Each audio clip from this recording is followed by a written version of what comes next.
बाद पहली सैलरी आपको लगभग कितनी मिलती है? सैलरी अच्छी खासी मिलती है। सैलरी तो इसमें बता देता हूँ मैं। नमस्कार दोस्तों, आप सबका इस वीडियो में बहुत बहुत स्वागत है। आज की इस वीडियो में हम आपकी मुलाकात कराने वाले हैं जुनैद से, जो एसएससी सीजीएल से सिलेक्ट होकर असिस्टेंट के पद पर मेरे इस ऑफिस को ज्वाइन किए हैं और इनको पोस्टिंग भी भोपाल यानी मेरी ही जगह मिल गई है। तो यानी हम दोनों अब एक ही ऑफिस में कलीग हो गए हैं और ये मेरे सब्सक्राइबर भी थे जो मेरा यूट्यूब चैनल है। तो यानी इन्होंने ज्वाइनिंग से पहले ही मुझसे कांटेक्ट कर लिया था और ज्वाइन करने से पहले मैंने इनको ऑफिस में पहले से बता दी थी कि कैसे कैसे आपको ज्वाइन करना है। तो ये सारी जानकारी आज के इस वीडियो में आपको मिलेगी। तो बहुत सारी बातचीत करेंगे जुनैद से और पूछेंगे उन्होंने कैसे क्या तैयारी की। यदि आप मेरे बारे में कुछ जानना चाहते हैं तो मेरा एक प्रोफाइल वाला वीडियो मैंने बनाया था, वो मैं आई बटन और डिस्क्रिप्शन बॉक्स में लिंक दे दूँगा, आप वहाँ से जाकर देख सकते हैं। तो चलिए जुनैद जी, आपका इस वीडियो में बहुत बहुत स्वागत है। धन्यवाद रवि सर। तो चलिए अब इनसे आप क्वेश्चन पूछता हूं मैं, जो जनरली आपके डाउट रहते हैं जो तैयारी कर रहे हैं। तो सबसे पहले मेरा क्वेश्चन तो यही है जुनैद जी कि आपका सिलेक्शन किस एग्ज़ाम के थ्रू हुआ, अभी किस पद पर यहाँ आप कार्यरत हो, तो इसके बारे में थोड़ी बताइए।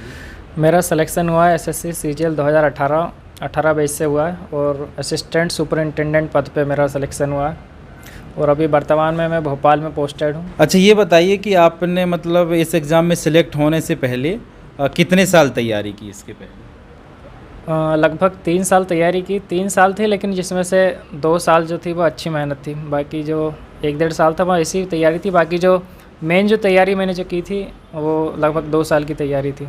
अच्छा, सीजीएल ये पहली बार अटेम्प्ट में आपका सिलेक्शन होगी, इसके पहले भी 1-2 बार सीजीएल आपने दिया है? नहीं, ये मेरा फर्स्ट अटेम्प्ट ही था। फर्स्ट अटेम्प्ट में ही निकाला और फर्स्ट और लास्ट ही है मेरे ख्याल से। अच्छा, नहीं तो इसके अलावा भी और कोई एग्ज़ाम दिया कि केवल एसएससी सीजीएल ही भरा, और कोई एग्ज़ाम जिसमें यदि सिलेक्शन हुआ हो? एसएससी सीएचएसएल भी भरे थे मैंने, वो भी 2-3 एग्ज़ाम जो थे वो भी सारे मेरे निकले अभी तक, पर सीजीएल ही मेरा मेन टारगेट था। तो इसमें सिलेक्शन होने के बाद फिर बाकी सब छोड़ दिया मैंने। तो दोस्त, आप जान सकते हैं कि यदि कोई जी जान से तैयारी कर रहा है, पूरी मेहनत कर रहा है, तो उसका पहले अटैम्प्ट में भी पूरे प्रयास के साथ सिलेक्शन हो सकता है। अब मुझे आप ये बताइए कि आपने कॉलेज में क्या किया है? कॉलेज में मैंने बीएससी किया केमिस्ट्री से, बस। अच्छा, यानी आपका ग्रेजुएशन बीएससी से किया है, तो यानी पीसीएम होगा उसमें, फिजिक्स केमिस्ट्री में।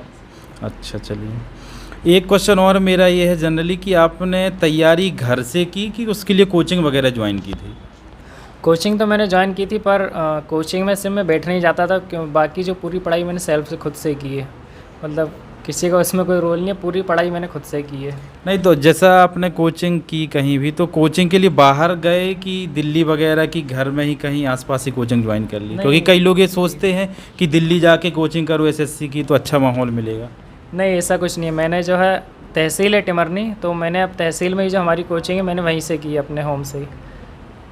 अच्छा, तो आज जैसे है ऑनलाइन है, आजकल तो ऑफलाइन कोचिंग लग नहीं रही है, तो आपका क्या ऑनलाइन किसी को कोर्स खरीदना चाहिए? आपका क्या है कि ऑनलाइन तैयारी कर लेनी चाहिए?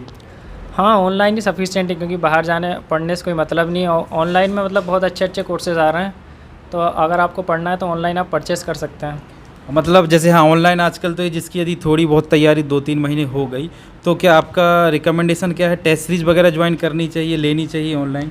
बिल्कुल, टेस्ट सीरीज खरीदनी चाहिए। इसमें आपको मतलब पता तो चल जाएगा आप कितनी आपकी तैयारी है। तो टेस्ट सीरीज़ मैंने भी खरीदी थी, तो टेस्ट सीरीज़ तो मस्ट है, आपको टेस्ट भी लगाना पड़ेगा, सब सारी चीज़ें देखनी पड़ेगी।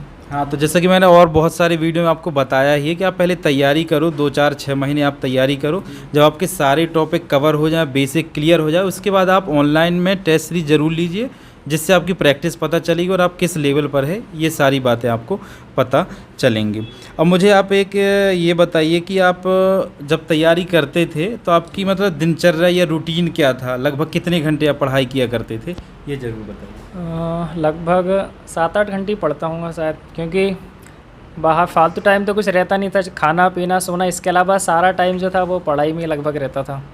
तो मतलब 7-8 घंटे मान सकते हैं लगभग। तो आप देख सकते हैं मतलब 7-8 घंटे यदि आप तैयारी कर रहे हैं तो आपको इतना टाइम कम से कम देना ही पड़ेगा, 7-8 घंटे देना ही पड़ेगा। क्योंकि आप सोचो 1-2 घंटा पढ़ लें तो वो नहीं, क्योंकि जब आप तैयारी करने उतरे हो तो पूरा टाइम आपको देना पड़ेगा। आपने टेस्ट सीरीज कौन सी ली थी ऑनलाइन? टेस्ट सीरीज़ मैंने टेक्स्ट बुक पे ख़रीदा था, क्योंकि वही सबसे सस्ती और सबसे अच्छी वही थी, तो टेक्स्ट बुक से ख़रीदा था मैंने वही। अभी तो जुनैद जी को यहाँ 2 या 3 महीने हुए हैं ज्वाइन किए हुए, फिर भी ये क्वेश्चन जनरली रहता है लोगों के दिमाग में कि आपने इस डिपार्टमेंट को ज्वाइन कर लिया है। मैं आपको एक बार और बता दूं जो देखने वाले कि हमारा जो डिपार्टमेंट है CPO है, यानी सेंट्रल पासपोर्ट ऑर्गेनाइजेशन।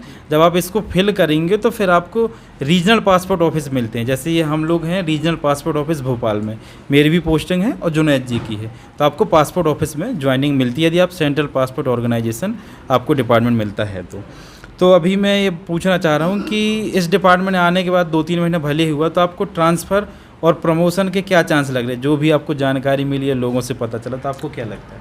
प्रमोशन का तो मैंने पता करा है लगभग 4 से 5 साल लगेंगे प्रमोशन होने में। और बाकी ट्रांसफ़र का मैंने इतने पता नहीं किया, क्योंकि मुझे मेरा होम स्टेट मिल गया, तो मुझे ट्रांसफ़र की अब ज़रूरत नहीं है। तो देखिए जुनैद जी का तो क्या है, इनका घर जो है मध्य प्रदेश से ही और भोपाल इनको ज्वाइनिंग मिल गई, यानी ये 200 किलोमीटर लगभग इनका होम टाउन है, तो इनको ट्रांसफ़र की तो कोई दिक्कत है नहीं है। जनरली सेंट्रल गवर्नमेंट ट्रांसफ़र में थोड़ी सी दिक्कत आती है और समय लग जाता है। जहाँ तक प्रमोशन की बात है, तो जो इनके पहले वाले बैच में SSC CGL से आए थे तो उनको 4 साल में प्रमोशन मिल गया था। तो जनरली जितने भी डिपार्टमेंट हैं अच्छे चांस, 4 साल 5 साल कोई ज़्यादा समय नहीं होता, क्योंकि ये 4200 ग्रेड पे सेलेक्ट होके आए हैं और पहले प्रमोशन में 4600 ग्रेड पे पर पहुंच जाएंगे और 4600 ग्रेड पे यानी गजटेड है इस डिपार्टमेंट में। और अब मुझे एक बात ये बताइए कि यहाँ जैसे आप आए हैं, ज्वाइन किए हैं, बहुत सारे लोगों के दिमाग में यहाँ काम क्या करना पड़ता है? आपका काम क्या है, आपको कैसा लगा है? काम लगभग वही है। अभी तो मैं अकाउंट सेक्शन में पोस्टेड हूँ, तो वही नोटिंग ड्राफ्टिंग वगैरह रहता है, लगभग वही काम कर रहा हूँ अभी। बाकी जब मैं PS के वगैरह में जाऊँगा तो वहाँ VO का रोल मिलेगा। अभी खैर मैं वहाँ गया नहीं, अभी टाइम नहीं हुआ, पर धीरे से वहाँ भी जाऊँगा। तो देखिए अभी क्या है, इनकी तो नई ज्वाइनिंग है, तो अभी क्या है हर सीट का काम करना पड़ता है, एडमिनिस्ट्रेशन में, कैश में, अकाउंट में, फिर पासपोर्ट का भी काम मिलेगा। तो 2-2 3-3 महीना भी हर सेक्शन में इनको सिखाएंगे। जब इनको काम सीखना हो जाएगा तो फिर हर जगह काम करने का मौका मिलेगा। तो काम तो लगभग शुरू में सीखने में हर जगह सीट पर करना पड़ता है, उसके बाद तो फिर काम अलग अलग लेवल का होता जाता है। अब एक क्वेश्चन और मैं आपसे पूछना चाहता हूँ, जिसका इंतज़ार लगभग हर जो SSC या किसी भी गवर्नमेंट एग्ज़ाम की तैयारी कर रहे उसको होता है, कि जब आपने ज्वाइन किया तो अभी आपको स्टार्टिंग क्या सैलरी लगभग आप बता सकते हैं, जिससे जो तैयारी कर रहे हैं उनको और थोड़ी सा मोटिवेशन मिल जाएगा कि CGL में सेलेक्ट होने के बाद, पोस्टेड होने के बाद पहली सैलरी आपको लगभग कितनी मिलती है? सैलरी अच्छी खासी मिलती है। सैलरी तो इसमें बता देता हूँ मैं। मेरी फ़र्स्ट सैलरी तो खैर कम आई थी, 41,000 आई थी, क्योंकि उसमें 25 दिन की सैलरी थी तो वो थोड़ी कम आई थी। बाकी जो फुल सैलरी मेरी थी वो अराउंड 49,000 के अराउंड मेरी आई थी। तो सैलरी तो आपको अच्छी खासी मिलने वाली है, तो सैलरी की तो कोई दिक्कत नहीं इसमें। तो यानी मेरा ये मानना है कि यदि आप CGL से आते हैं स्टार्टिंग इस डिपार्टमेंट, तो आपको लगभग 50,000 रुपये इन हैंड सैलरी में बता रहा हूँ। ग्रॉस सैलरी तो इससे ज़्यादा लगभग 55,000 के आसपास बन जाती है। तो इन हैंड 50,000 आपको सैलरी CGL के थ्रू आते हो। यदि CHSL से आते हैं तो CHSL वाला तो मेरा प्रोफाइल वीडियो आप उसको देख लेंगे, लेकिन मेरा ये मानना है कि आप तैयारी करिए। यदि CGL के थ्रू आते हैं तो CHSL से बहुत ज़्यादा अच्छे चांस है, लगभग 1.5 से 1.25 गुना के आसपास सैलरी होती है। और अब ये वीडियो यदि ख़त्म करते उससे पहले मैं आपको और यदि जो हमारे देखने वाले हैं, जो तैयारी करने वाले हैं, उनको कुछ आप सलाह देना चाह रहे हैं, कुछ मोटिवेशन बताना चाह रहे हैं, तो आप क्या सलाह देंगे तैयारी करने वाले? यही है कि बस अपने लक्ष्य पे फोकस करिए और जो भी आपने देखा है उसको अचीव करने के लिए दिन रात मेहनत कर दीजिए। बाकी जितनी भी चीज़ें आपके घूमना फिरना जो भी आपकी चीज़ें वो सब एक साइड कर दीजिए कुछ दिन के लिए। सिर्फ अपना पूरा ध्यान सिर्फ अपनी पढ़ाई पे लगाइए, क्योंकि एक बार आपने अचीव कर लिया तो उसके बाद तो आपके फिर सारी चीज़ें आपके लिए आसान है। तो बाकी चीज़ें आप बाद में भी कर सकते हैं, अभी ये पढ़ने का टाइम है, तो अभी पढ़िए अच्छे से और ठीक है, अपने सपने को पूरा कीजिए।